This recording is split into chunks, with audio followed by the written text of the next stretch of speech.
हमेशा तुम ऐसे टूडू गाते रहते हो? हाँ, क्या बात है? ए जिराफ, मुझे गाना बहुत अच्छा लगता है और इसीलिए मैं गाता रहता हूँ। अरे रे हाथी भैया, हमें सुनने के लिए तैयार रहना चाहिए ना। मेरा गाना सुनने के बाद ना जंगल में जितने भी जानवर हैं ना वो पता है सुनकर भाग के छिप जाते हैं ना। तुम मुझे चिढ़ा रही हो ना बहुत ज्यादा। ठीक है भैया, अब बताओ आज तुम यहाँ पर क्यों आए हो? हाँ, मैंने सोचा कि मैं एक जंगल से दूसरे जंगल में जाऊंगा बहुत सारी हरी चीजें खाने के लिए। लेकिन मैं रास्ता भूल गया। अरे रे फिर क्या हुआ? फिर मैं एक शहर के अंदर गया ना और वहाँ के लोगों ने मुझे बहुत सारे बॉम्ब फोड़ करके भगा दिया। बॉम्ब के साथ? तुम तो भाग नहीं पाते हो, तो तुमने किस तरह से संभाला? मैं रास्ता खो गया और मैं यहाँ वहाँ भागने लगा और पतला हो गया, पूरा हड्डियों का ढांचा। हाँ, तुम बिल्कुल हड्डियों का ढांचा लग रहे हो। हाँ भैया। ए जिराफ सुनो, मैं वहाँ भागा ना और मैं छिप गया उनमें से किसी के घर में, पता है, छिप गया। तुम घर में छुप गए? उस घर के लोगों के साथ क्या हुआ फिर? किसी ने मुझे वहाँ देखा नहीं, लेकिन खिड़की के द्वारा मैं बार बार एक आवाज सुनता रहा। आवाज? किसकी आवाज थी वो? पता है, वो एक छोटे बच्चे की आवाज थी। सच में? छोटे बच्चे मुझे बहुत अच्छे लगते हैं। बताओ कौन है वो? चलो वो बच्चा मैं तुम्हें दिखा देता हूँ।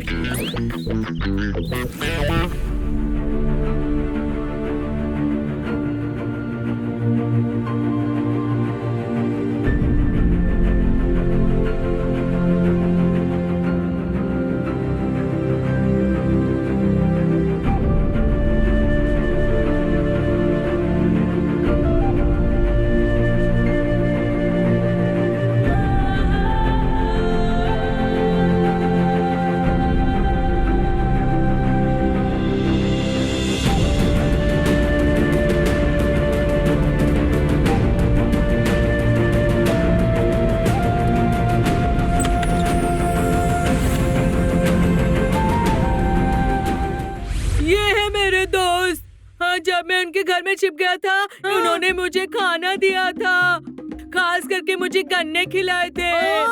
इसी कारण से तुम 3 दिन तक नहीं दिखे ना? हाँ भैया, मैं उनके घर गया था ना और मैंने उनसे बात की ना, तो एंजल टीवी में ना बहुत सारे छोटे बच्चे हैं, पता है ना? हाँ भैया। उन्होंने बच्चों के लिए बहुत सी सभाएं आयोजित की है। उस बच्ची ने मुझे नाम बताया और मैं भूल गया, मुझे याद भी नहीं आ रहा है। भैया वो भविष्य सूचक शिविर है। बहुत अच्छा, तुम्हें कैसे पता है इसके बारे में? एंजल टीवी में मैंने उसका प्रोमो देखा है ना। अच्छा, तो तुम्हारे घर पे रह के मैं देख सकता हूँ ना? ठीक है भैया। जब मैंने उनको इसके बारे में पूछा तो उन्होंने कहा कि वो सभा में गए और उन्हें अभिषेक प्राप्त हुआ। और उसके अलावा तुम्हें पता है स्वर्गलोक के विषय में? हाँ, मुझे स्वर्गलोक के बारे में पता है, पर मैं गया नहीं हूँ वहाँ पर।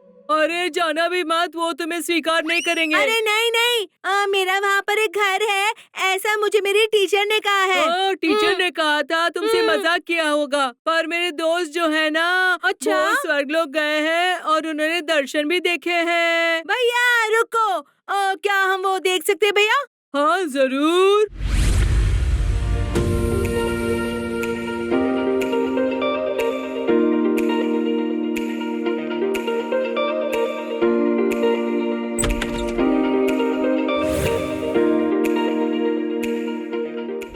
दोस्तों, मेरी इच्छा थी कि मैं इस साल भी एंजल कुट्टीज में जाऊं। दूसरी बार उस शिविर में जाने की बहुत इच्छा थी, लेकिन मेरी एक ऐसी स्थिति थी जिसकी वजह से मैं नहीं जा पाई थी।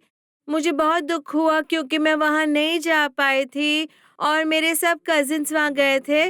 और उसके बाद जब वो वापस आए, उन्होंने मुझे सब अनुभवों के बारे में बताया और कैसे उन्होंने मसीह विरोधी के बारे में वहाँ पर सीखा।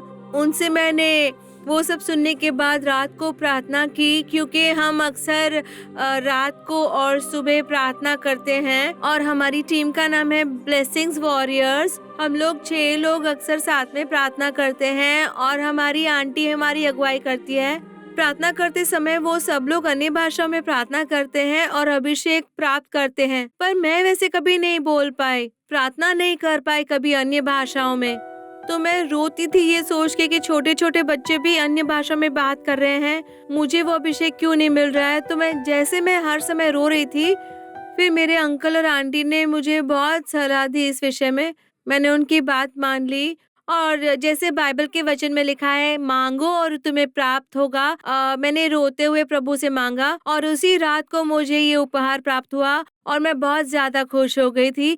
मैंने ऐसे प्रार्थना की कि यदि मुझे अन्य भाषाओं का उपहार प्राप्त हुआ तो मैं उसकी गवाही दूंगी। मैं ऐसे मांगती थी प्रभु से और वो मुझे दे देते थे। और जब मैंने गवाही देने का सोचा, मैं डर गई थी। चैपल में वो हमेशा बुलाते हैं, लेकिन मैं भयभीत होकर पीछे जाकर बैठ जाती। और प्रभु ने मुझे अभी अवसर दिया है गवाही देने का कुछ दिनों पहले। और उससे पहले मैं बहुत सारे टीवी प्रोग्राम्स देखती थी, कार्टून्स देखती थी। एंजल कुटीज में जाने के बाद मैंने अपना प्रार्थना जीवन आरंभ किया और मैंने अन्य भाषाओं का उपहार प्राप्त किया। तब से मैं टीवी के कार्यक्रम देखते हुए गुस्सा हो जाती हूँ। टीवी देखती थी हर समय, पर अब मैं बंद कर देती हूँ अगर कोई दूसरा चलाता है। प्रभु ने इस तरह का अनुग्रह प्रदान किया है। तो दोस्तों, अगर अभी तक आप अन्य भाषा में बात नहीं कर पा रहे हो तो दुखी मत होना। पूरे विश्वास से यीशु पिता से मांगोगे तो जरूर प्रदान करेंगे।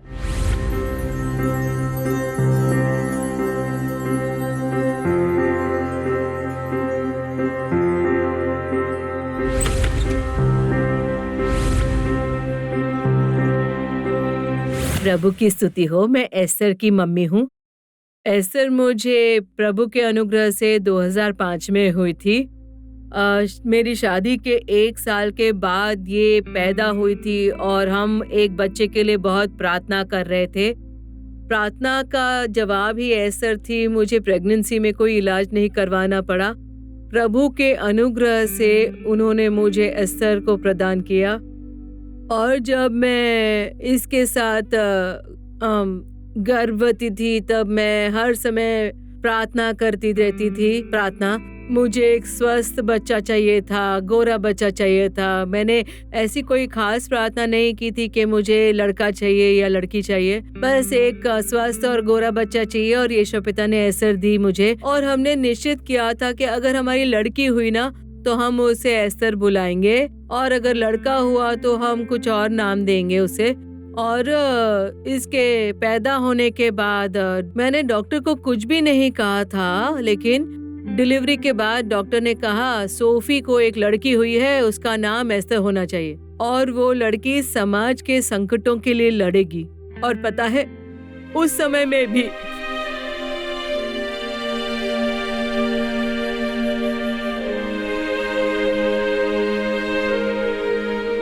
उस समय जो डॉक्टर थे उनका नाम बिली ग्राहम था। वो चेंगलपट्टू में थे। उन्होंने कहा कि बेबी का नाम एस्तर रखो और वो सोसाइटी के संकटों के लिए लड़ेगी, ऐसा उन्होंने कहा।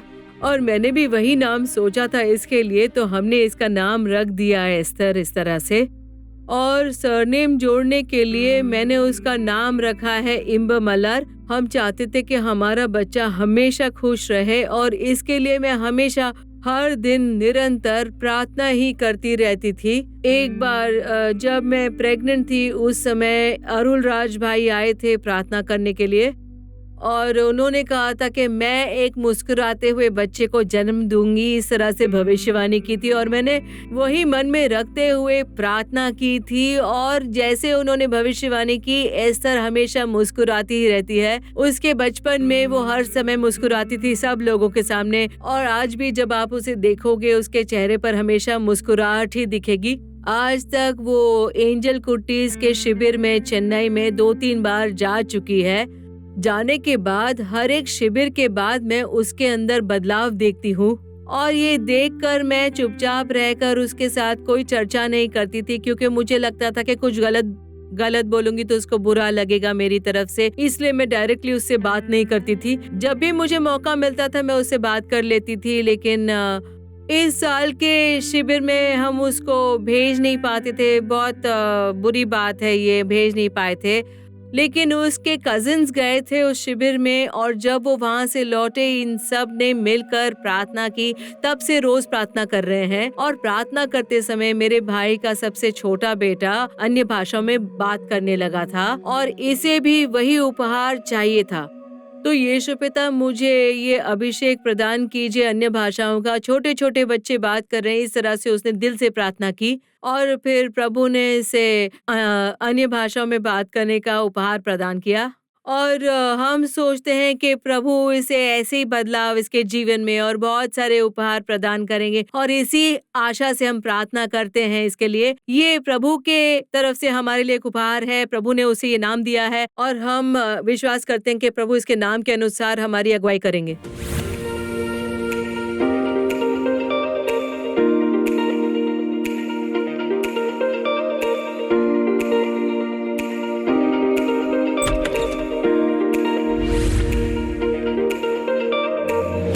हाय दोस्तों, मेरा नाम है एस्थर। काफी समय से मैं एक प्रेयर ग्रुप में प्रार्थना कर रही हूँ।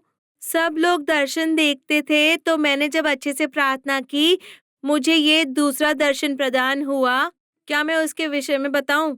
मैंने झरना देखी और उसमें कुछ प्रकाशित होता हुआ मोती दिखा। यीशु पिता ने उस मोती को एक सुनहरे मुकुट में डाल के मुझे पहनाया। मैं बहुत ही आश्चर्यचकित हो गई ये देख के कि कितना प्रेम करते हैं यीशु पिता मुझसे। उस समय मुझे यीशु पिता की राजकुमारी जैसा महसूस हुआ।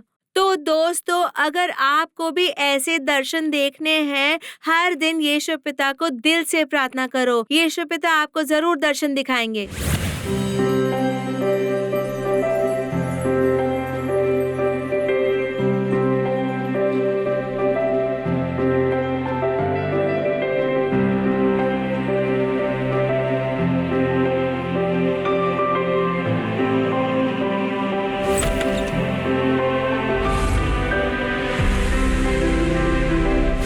हाय दोस्तों, मेरा नाम है ओलिविया मुत्तमिज।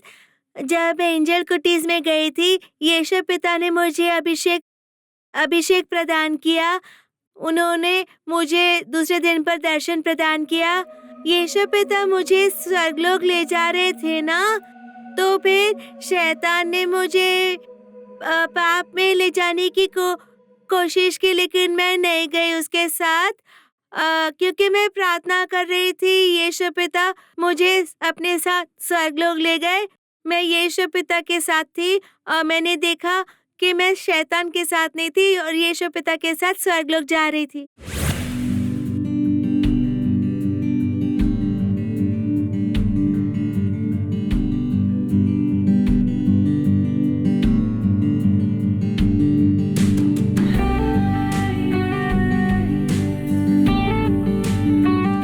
मैं ओलिविया की मम्मी हूँ। ओलिविया हमारी दूसरी बेटी है। अब मेरी पहली बेटी के जन्म के 2 साल के बाद ये पैदा हुई थी, और हमें बहुत ही कम अपेक्षा थी कि हमें एक लड़का बच्चा होगा। तो लेकिन हमने फिर भी लड़कियों के नाम नहीं सोचे थे। जब ये पैदा हुई थी तो कोई नाम चुना हुआ नहीं था इसके लिए हम लोगों ने। डिलीवरी के बाद जब पता चला कि ये एक लड़की है, तो हमने उसे यीशु पिता के उपहार की तरह खुशी-खुशी लिया है। और मैं बहुत कंफ्यूज थी इसके लिए नाम ढूँढने के लिए बहुत दिनों तक। उस समय में क्या हुआ था, हम प्रभु के एक सेवक के पास गए थे और उनसे हमने कहा कि इसके लिए कोई नाम बताइए, ऐसा हमने उनसे कहा। उन्होंने कहा कि जैसे ही मैं आंखें बंद कर रहा हूँ, मुझे बहुत सारी ऑलिव की पत्तियां दिख रही हैं। इस बच्चे को प्रभु अभिषेक से भर देने वाले हैं, और उसके साथ ऑलिव इससे जुड़ा हुआ कोई नाम रखो। उन्होंने मुझे ऐसी सलाह दी। उसके बाद हमने इसका नाम ओलिविया रख दिया था। और आपको पता है, इसकी विचारधारा और इसका सवाल पूछना, ये सब प्रभु के ऊपर ही निर्धारित होता है। बहुत अलग होता है इसका पूछना। और फिर हमने उसका नाम रख दिया ओलिविया मुत्तमिज, इस तरह से नाम रख दिया। और जब से वो एंजल कुटीर शिविर में जाने लगी, वो बहुत सारे दर्शन देखने लग गई। और वो दर्शन वो मुझे नहीं बताती थी बिल्कुल भी, लेकिन अपनी आंटी लोगों को वो जरूर बताती थी। और उनके द्वारा मुझे पता चलते थे। मैं उनको हमेशा प्रार्थना में रखती हूँ और ये सोचती हूँ कि वो यीशु पिता के करीब जाए। इससे ज़्यादा मुझे दुनिया में कोई भी आशा नहीं है और मैं इस बच्चे के लिए हमेशा प्रार्थना करती हूँ कि वो प्रभु में आगे बढ़े, हमेशा आगे बढ़े प्रभु में। इसके लिए भविष्य सूचक शब्द ये आता है कि ये हमेशा मेरा सहारा बनेंगी। जो भी प्रार्थना करता है वो हमेशा कहते हैं कि ये मेरे लिए एक रीढ़ की हड्डी की तरह रहने वाली है, ऐसे बोलते हैं मुझे। और जब भी मैंने उससे कहा है कि चलो दुकान पर जाते हैं, तो वो तुरंत मेरी बात मानती है, मेरे साथ चलती है। हाँ, मम्मी कहती है। कभी भी कोई बहाना नहीं देती कि ये हो रहा है, वो हो रहा है। कोई भी काम करने के लिए हमेशा तैयार रहती है और मेरे लिए एक बड़ा सहारा है ये। अब प्रभु के अनुग्रह से इसने बहुत से दर्शन देखे हैं और बहुत अच्छे से गाती है और ड्रम्स बजाती है, अच्छे से बजाती है और ड्रम्स के साथ वो गाना भी गाने का अभ्यास करती रहती है। हमारी प्रार्थना है कि प्रभु उसे हमेशा और उसके प्रतिभाओं को हमेशा आशीर्वाद दें।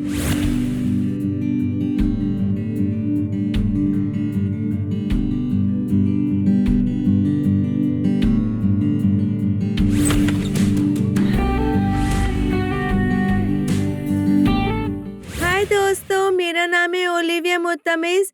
मैं 7वीं क्लास में हूँ। आपको पता है, पहले मैं अपनी दीदी के साथ लड़ती थी और मम्मी पापा की बात नहीं मानती थी। एंजल कुटीर शिविर में जाने के बाद यीशु पिता ने मुझे एक आज्ञाकारी बच्चे में बदल दिया। उसके बाद मैंने दीदी से लड़ना बंद कर दिया और मम्मी पापा की बात मानने लग गई मैं। एंजल कुटीर शिविर मेरे लिए बहुत उपयोगी रहा। उसके लिए यीशु पिता का धन्यवाद।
Praise the Lord.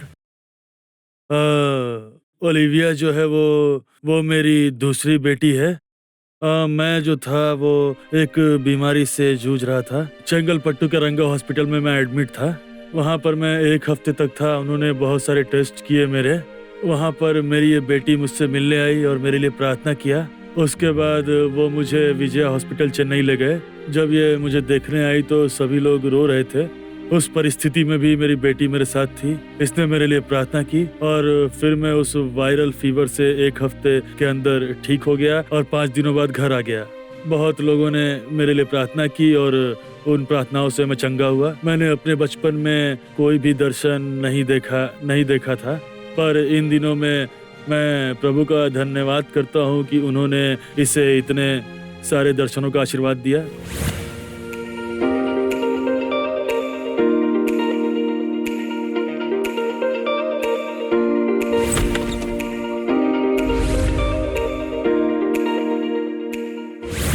God's love is so wonderful. God's love is so wonderful. God's love is so wonderful, oh wonderful love। दोस्तों, अब मैं आपको अपना अगला दर्शन सुनाऊंगी। हमारे घर में अक्सर प्रार्थना सभा होती थी और उस समय यीशु पिता ने मुझे एक दर्शन दिया था। एक तरफ स्वर्गदूतों के हाथ में अभिषेक का तेल था और दूसरी तरफ शैतान के पास पाप था। मैंने यीशु पिता से पूछा, यीशु पिता मुझे वो अभिषेक प्रदान कीजिए, ऐसा कहा मैंने उनसे।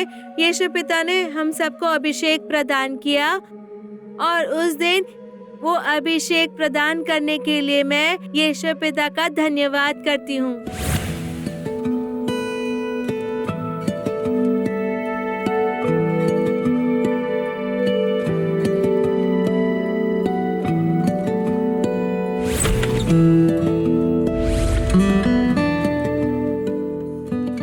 ठीक है दोस्तों, अब मैं आपको मेरा अगला दर्शन बताऊंगी। जब हम प्रेयर ग्रुप में प्रार्थना कर रहे थे, यीशु पिता ने मुझे सुनहरे रंग के पंख प्रदान किए। फिर यीशु पिता ने मुझे एक सुनहरी तलवार भी दी थी। उस सुनहरी तलवार से मैंने शैतान को पराजित किया। अगर आपको वो सुनहरी तलवार चाहिए, फिर यीशु पिता से प्रार्थना कीजिए। उसके बाद यीशु पिता आप सबको शैतान को पराजित करने की शक्ति प्रदान करेंगे।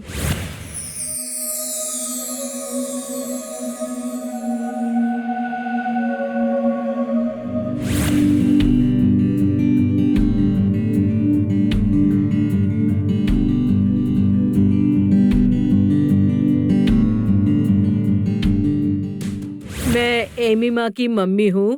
इसका नाम एमिमा कलैसेल्वी है। ये मेरी तीसरी बेटी है, मेरी 3 लड़कियों में की तीसरी बेटी है।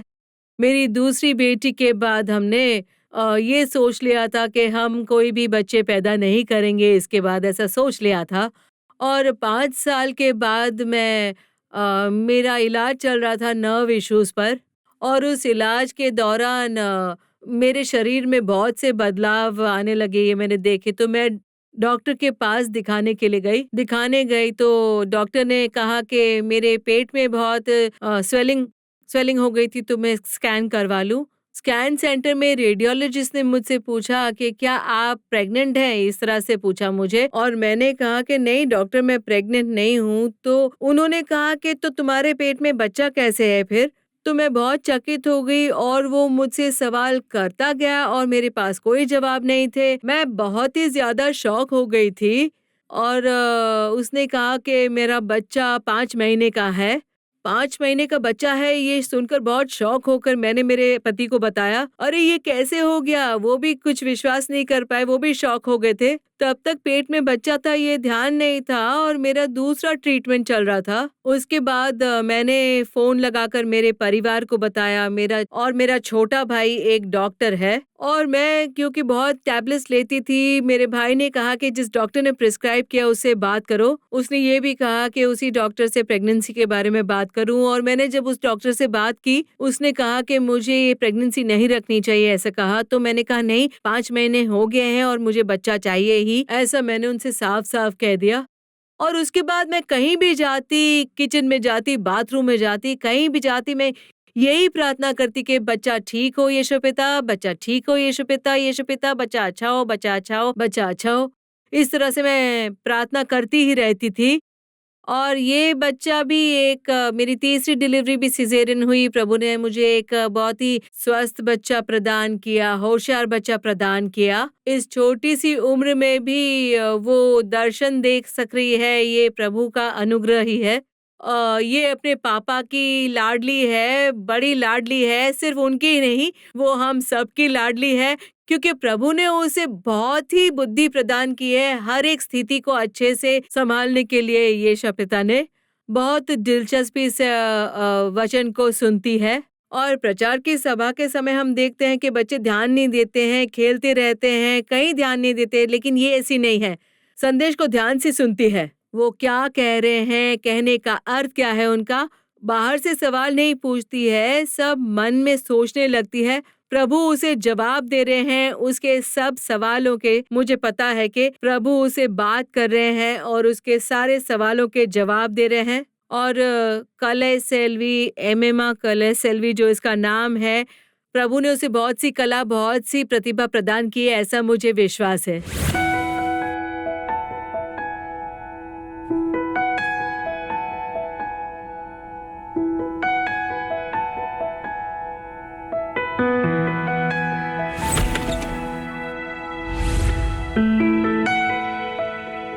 हाय दोस्तों, मेरा नाम चेरू। हमारे घर में एक प्रार्थना ग्रुप है। उस प्रार्थना ग्रुप का नाम क्या है पता है?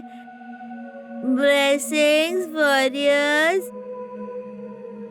हम वहाँ आराधना करते हैं, प्रार्थना करते हैं और बाइबल में से बहुत सारे वचनों को पढ़ते हैं।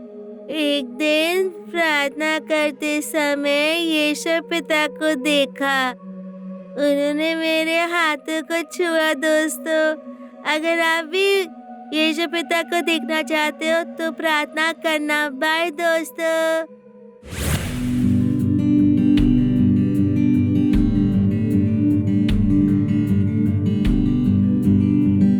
Praise the Lord. ये है मेरी बेटी एमीमा केलेसेल्वी। एमीमा इसके नानी का नाम था। तो ये मेरे सास की तरह ही लगती है, जो कि प्रभु के साथ हमेशा चलती है और ये उन्हीं की तरह व्यवहार भी करती है और ये प्रार्थना में भी रहती है। मैं तुम्हें क्या दे सकता हूँ? जब एंजल टीवी में ये गीत सुनती है तो ये दौड़ के आती है उस गीत को देखने के लिए और ये साथ साथ में वो गीत गाती भी है। बहुत सारी आत्मिक सभाओं में हमने भाग लिया है और उसके बाद हम लोग भाई मोहन सी लाजरस की सभा में गए थे, जहाँ बहुत भीड़ थी। इतने बड़े स्टेज पर वो अकेले बैठे हुए थे और यहाँ पर वो बहुत ही साहस के साथ डांस किया उस गीत पर कि प्रभु आप मेरे साथ हैं। जब इसने वहाँ पर डांस किया तो भाई मोहन जी ने इसकी बहुत प्रशंसा की और दूसरे बच्चों ने भी। ये किसी भी चीज से डरती नहीं है क्योंकि ये प्रभु की संतान है। ये आगे बढ़ रही है प्रभु के गीतों को सुनकर। इतना साहस और इतनी बुद्धि देने के लिए मैं प्रभु का धन्यवाद करता हूँ।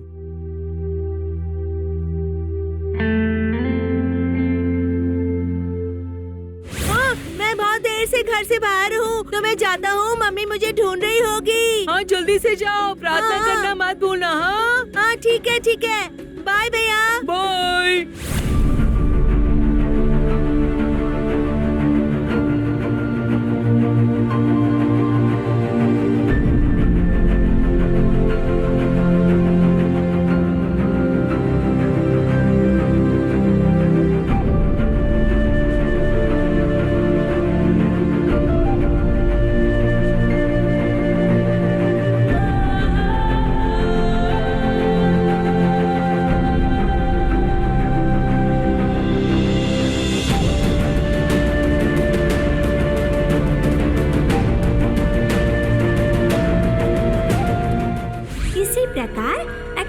बच्चों को भी कोई आत्मिक अनुभव हुआ है तो उनके बारे में और उन्हें हुए दर्शन के बारे में हमें आप लोग जल्द से जल्द लिखकर भेजिए। हमारा पता है Angel Kutties, Angel TV, Villivakkam, Chennai 49, Tamil Nadu, India. हमारी ईमेल आईडी है angel.kutties@angeltv.org।